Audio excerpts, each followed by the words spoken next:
Welcome to the Sober Edge podcast, inspiration for alcohol-free living. I'm your host, Teri Patterson, functional nutritionist and This Naked Mind senior coach. The Sober Edge is a place to explore the infinite possibilities on the other side of drinking. In a culture soaked in booze, discover the wonder and joy of taking a different path. Meet real people living lives of purpose and passion, learn the truth behind the alcohol myths, and get ready to be motivated, inspired, and astounded by what is possible with the Sober Edge. Our brain prefers familiar discomfort over unfamiliar freedom. Isn't that fascinating? We hold so tightly to our old beliefs because it feels familiar. Alcohol becomes wired into our dopamine reward loops, our stress relief habits, our social identity. And so, as we consider letting go, releasing our grip, our brain says, danger, danger. We've never done it this way before. Who knows what it will be like? Even when the habit or holding on or gripping so tightly is hurting us. Remember, our nervous system confuses familiar with safe, and so often we feel our grip tighten.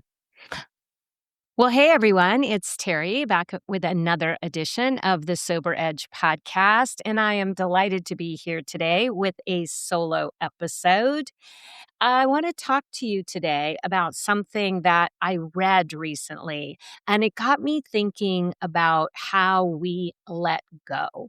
And, this idea that we feel something that we don't quite recognize is the grip that we are keeping hold of. And there is a beautiful story I want to share with you to set this up. So I want to give credit to Mark Nepo from the Book of Awakening. And he has a little story. He says there's an ancient story from China that makes our stubbornness and what we're holding on to become very clear. It stems from the way traps were set for monkeys.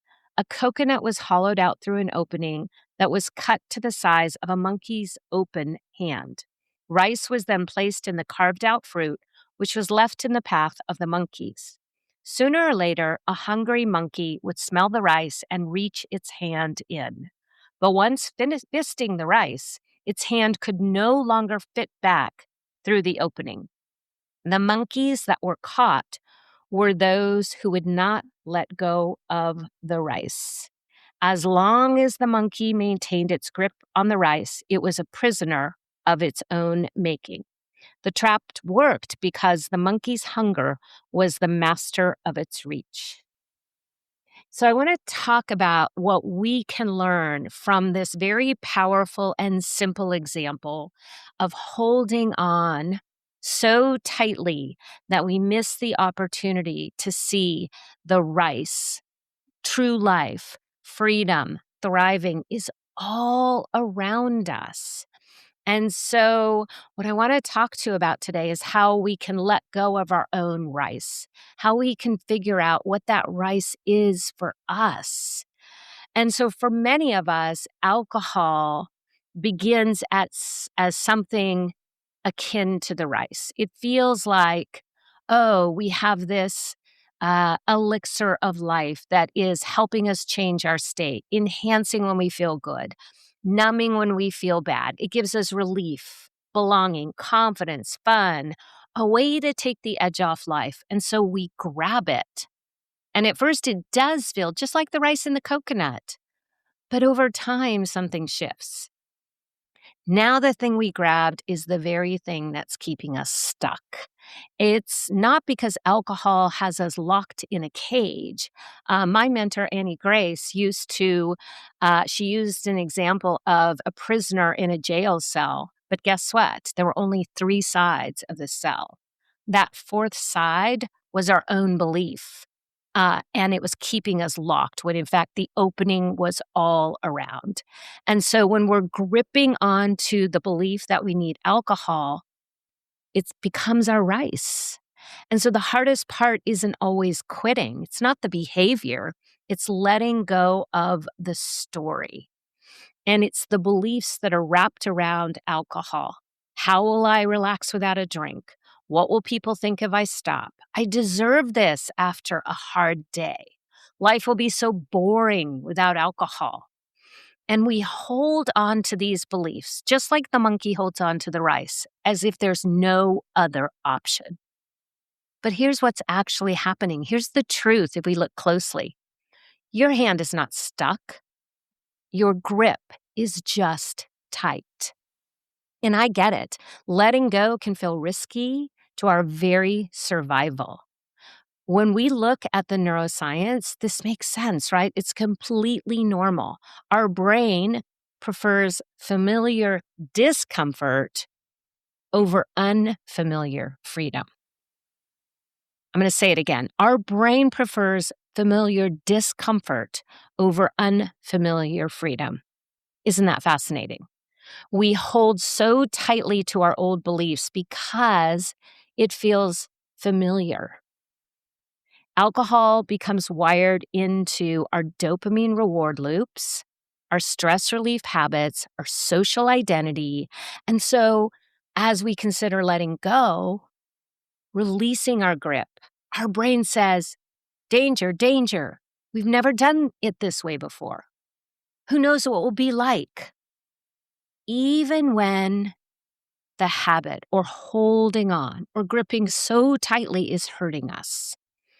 Remember, our nervous system confuses familiar with safe, and so often we feel our grip tighten.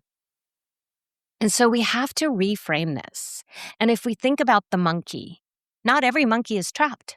Some monkeys realize they're stuck, release the rice, and go on. And there's other food. It wasn't the only option. And so what we realize is that we're not losing anything.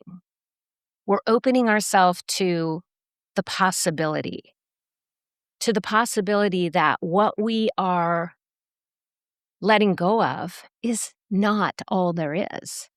And so we can actually have this beautiful part where we let go and notice something greater. And we might even find that freedom.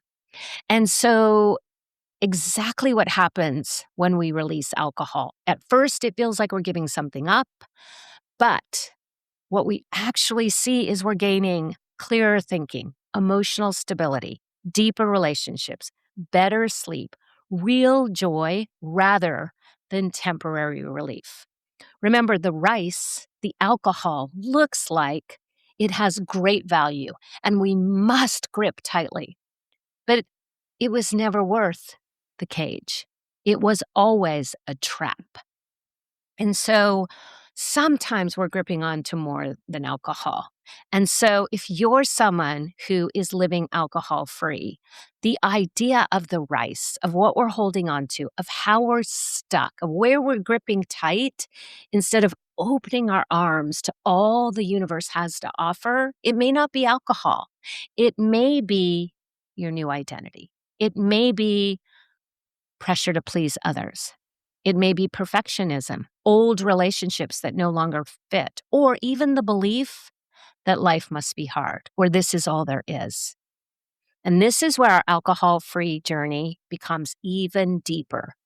We get to start asking, what else am I gripping onto that is limiting me, that makes me feel small, that keeps me trapped? And so I want to invite you, what is the rice in my coconut right now? What belief am I gripping that might not actually be true? What would become possible if I loosened my grip just a little? Where in my life am I choosing familiar captivity over unfamiliar freedom? Where in my life am I choosing familiar captivity over unfamiliar freedom? This is a powerful reminder that So much of our journey through life is connected to the idea of what we're losing or missing out on. And that's because our very powerful brain is scanning for danger.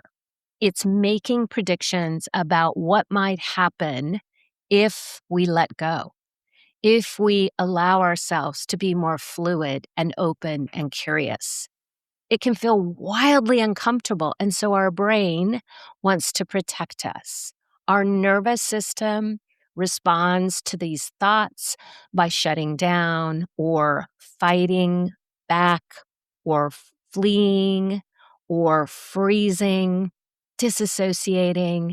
And so it's so valuable to connect with, what am I holding on to? What is the fear here? What bodily sensations come up when I consider loosening my grip on my rice? Is this really a trap? Is it possible that these beliefs are keeping me stuck? All of this is a beautiful exercise, and I invite you to consider this in this new way. We don't want to be like the monkey who is trapped of their own making. And so we start with nervous system. We move into emotional intelligence and fluidity. And from there, we can use our very powerful cognitive thinking ability to ask these deeper questions, to journal, to attack those limiting beliefs, to consider a new way, to reach out for support, to use the tools in our toolbox. And from there, through repetition and habit formation, we build new neural pathways that allow us to see that by releasing our grip on what is holding us back, we can gently start to walk forward. And so sometimes we think freedom requires force or discipline, but often it's much simpler. It's the moment we realize that the trap isn't the coconut. The trap is gripping so hard. And the beautiful thing is, the moment we open our hand, we're already free. All right, thank you for tuning in this week for just a little check-in about recognizing where we are stuck. And the beautiful thing is that you have support here by listening to the Sober Edge podcast. And I invite you to reach out if you want to connect deeper. And let's keep doing life together, because all of us sometimes get stuck. And it's through paying attention, exploring new ideas, staying curious, and sharing our wins that we can grow together. Take care.